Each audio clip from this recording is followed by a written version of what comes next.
Once upon a time, in the bustling town of Book Village, there lived a dragon named Dewey. Dewey had emerald green scales and eyes that twinkled like stars.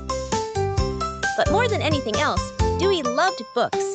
He loved reading stories about faraway lands, brave knights, and magical adventures. Every day, Dewey would visit the Book Village library.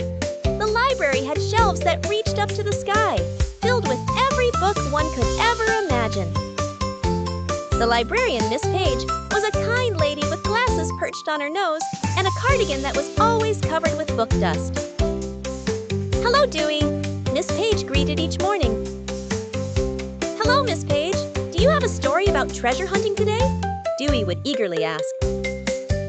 "Indeed I do," Miss Page replied with a warm smile. However, Dewey had a little problem. Whenever he got too excited or surprised while reading, he would sneeze. And when he sneezed, a tiny flame would burst from his nose. Unfortunately, these sneezes had burned quite a few important books. "Oh dear," Dewey sighed, looking at the ash pile where once there was a book. Miss Page reassured him. "Don't worry, Dewey. We can fix it, but let's find a way to stop the sneezes altogether." Determined to solve the problem, Miss Page and Dewey tried various methods.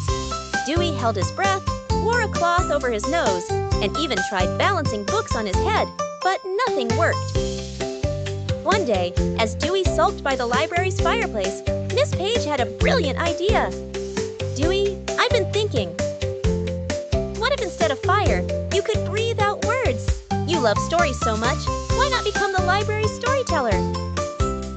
This suggestion lit Dewey's eyes brighter than any flame he had ever sneezed. "You mean I can tell stories using my words, Miss Page?" he exclaimed. "Exactly," Miss Page replied with enthusiasm. "And perhaps you can add your unique twist to them." Excited by the idea, Dewey practiced day and night breathing words instead of fire. Whenever he felt a sneeze coming on, Dewey focused on the stories he loved so much.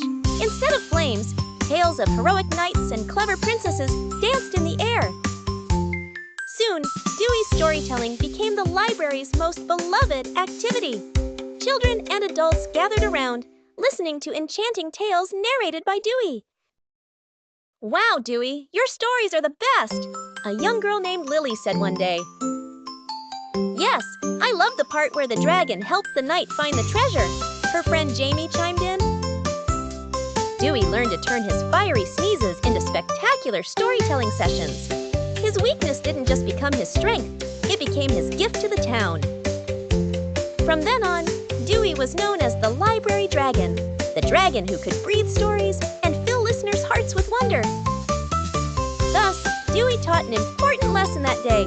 Anything that seems like a weakness can become a wonderful strength if you embrace it and let it shine.